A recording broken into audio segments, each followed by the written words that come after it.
이번 시간은 재고자산 금액 산정을 공부해 보도록 할게요. 원가 흐름 과정은 전산회계 2급에서 기본적인 내용은 다 공부했어요. 근데 이제 선의선출법하고 호의선출법의 차이를 공부할 겁니다.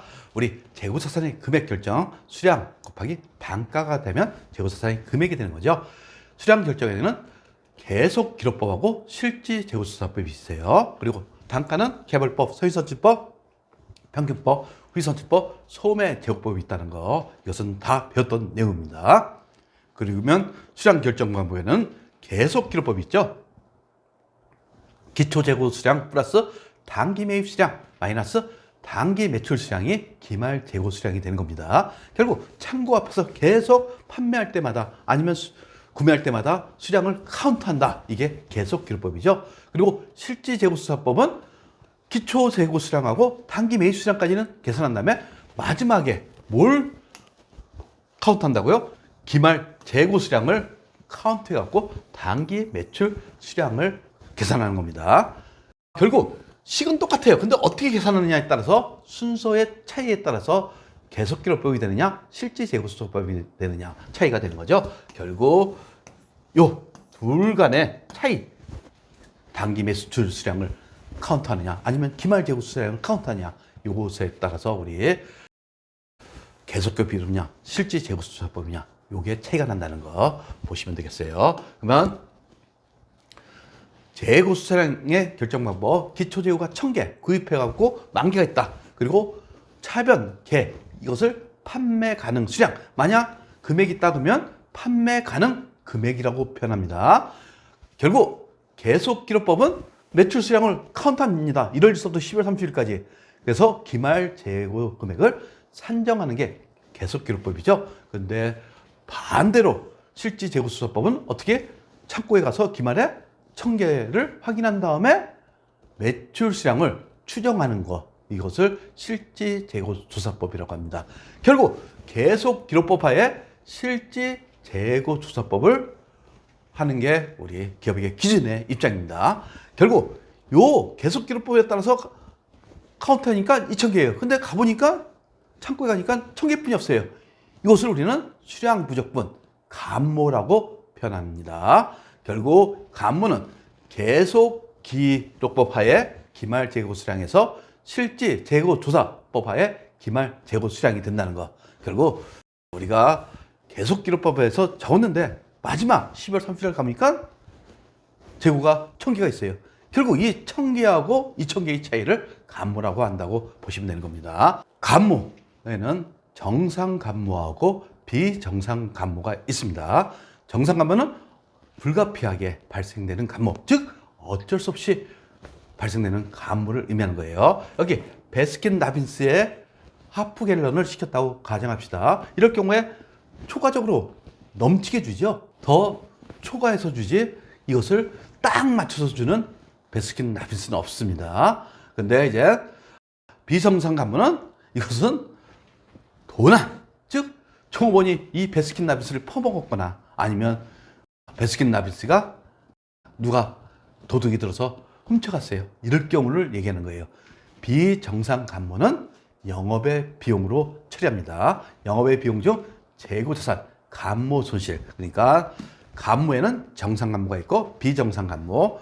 비정상 감모는 영업외 거래, 정상 감모는 영업거래. 이렇게 나눈다고 보시면 되겠어요.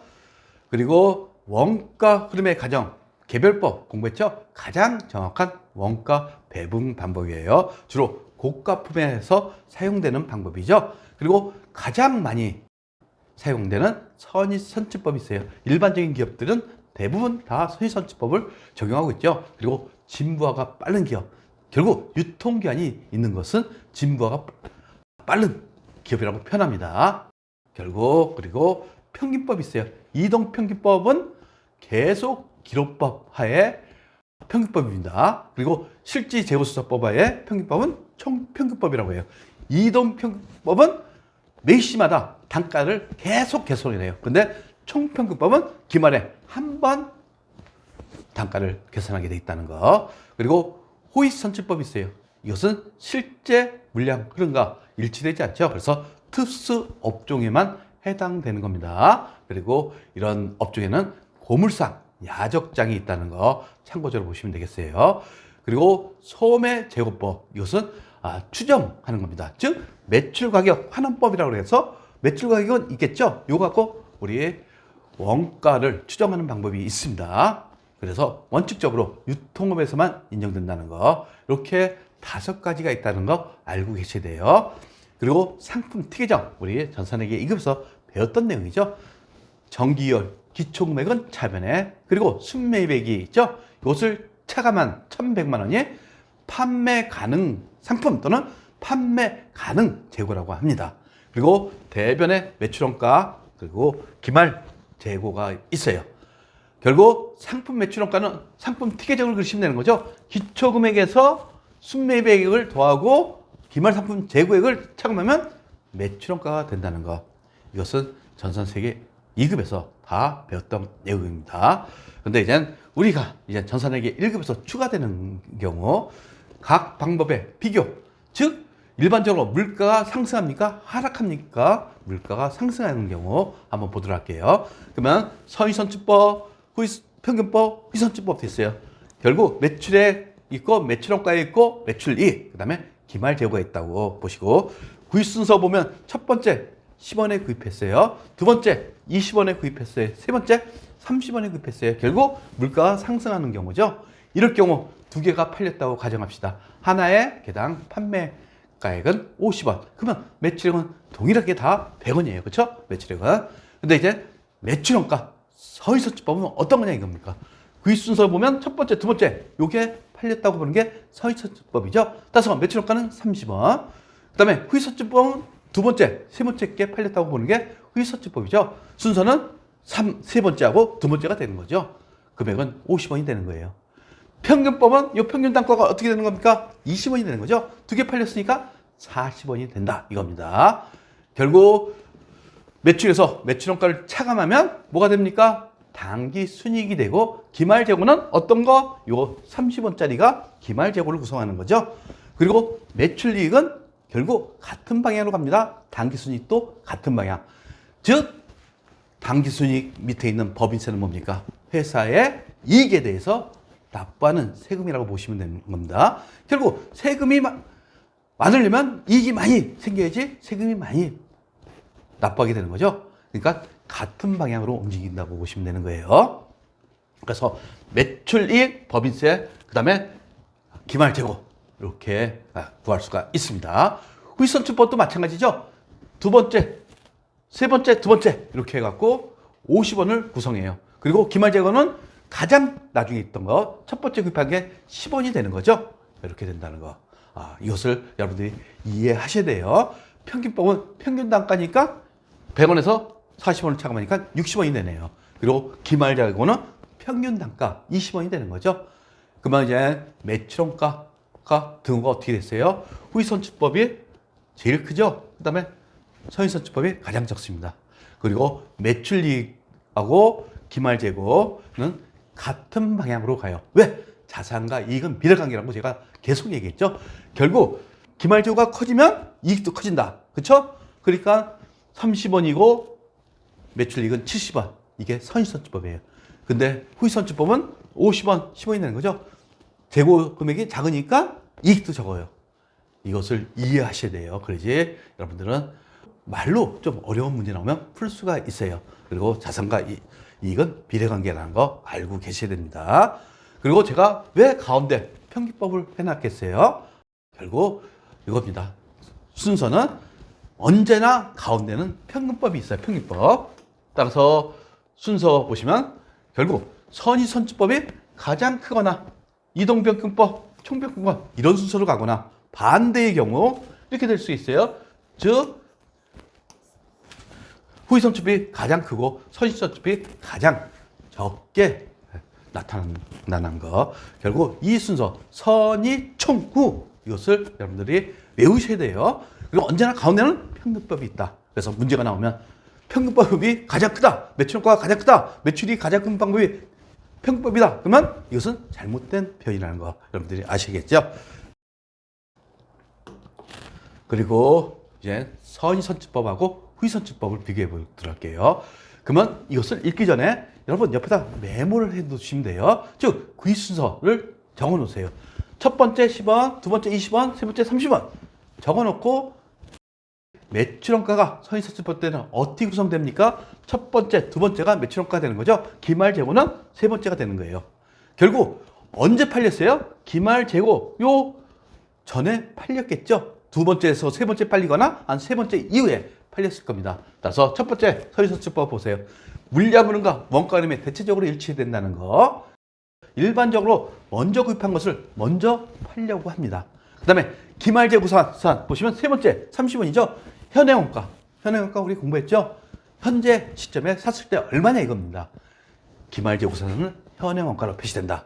근데 수익과 비용의 대응이 부적절. 결국 수익은 언제? 첫 번째, 두 번째 구입한 이후에 수익이 발생되죠. 근데 이것은 첫 번째하고 두 번째가 우리 원가, 즉 비용이 계산되는 거예요. 따라서 수익은 현재 시점이지만 비용은 과거 시점이다 이겁니다. 그래서 수익과 비용 대응이 부적절하다고 표현합니다. 요거에 반대되는 개념이 후위선출법이에요. 후위선출법은 매출원가가 어떻게 되는 겁니까? 세 번째, 두 번째가 되는 거죠. 그리고 기말재고는 가장 오래된 것을 후위선출법일 경우 되는 겁니다.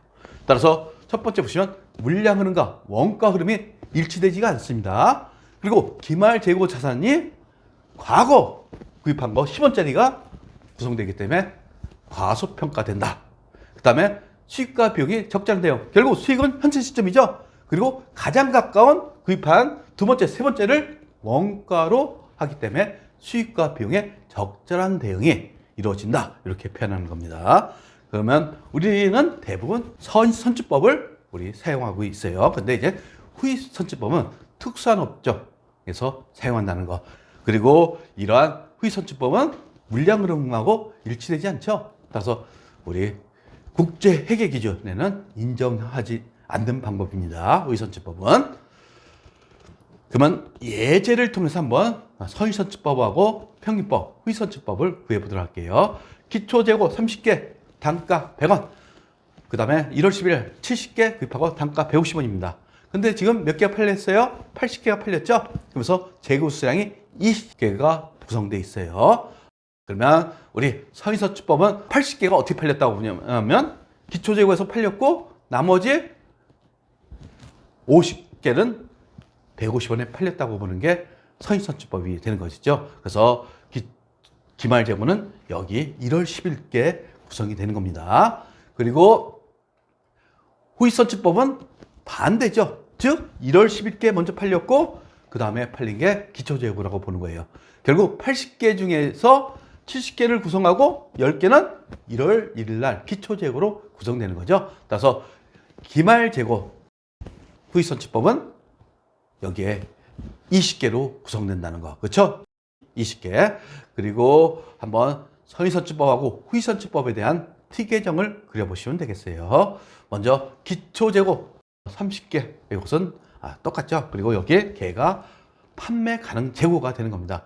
결국 기말 재고를 first in, first out, 즉 선의선출법일 경우에는 20개가 어떤 걸로 구성된다고요? 1월 11일 날 매입했던 걸로 구성되는 거죠. 따라서 20개 곱하기 150원입니다.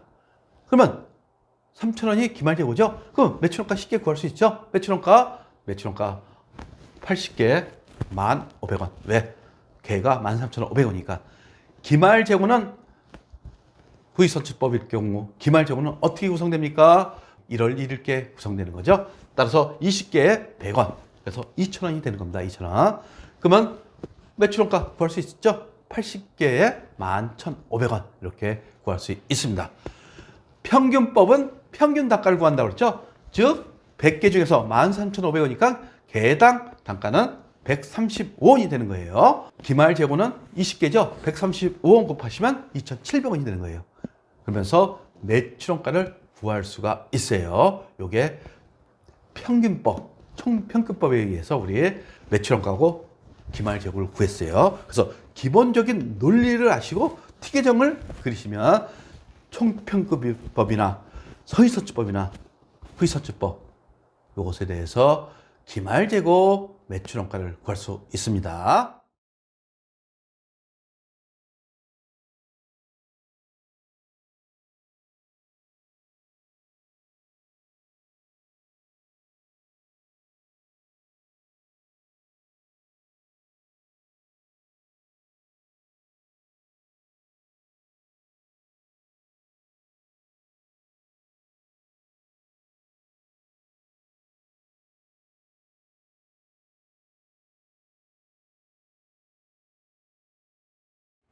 구독과 좋아요는 우리에게 큰 힘이 됩니다.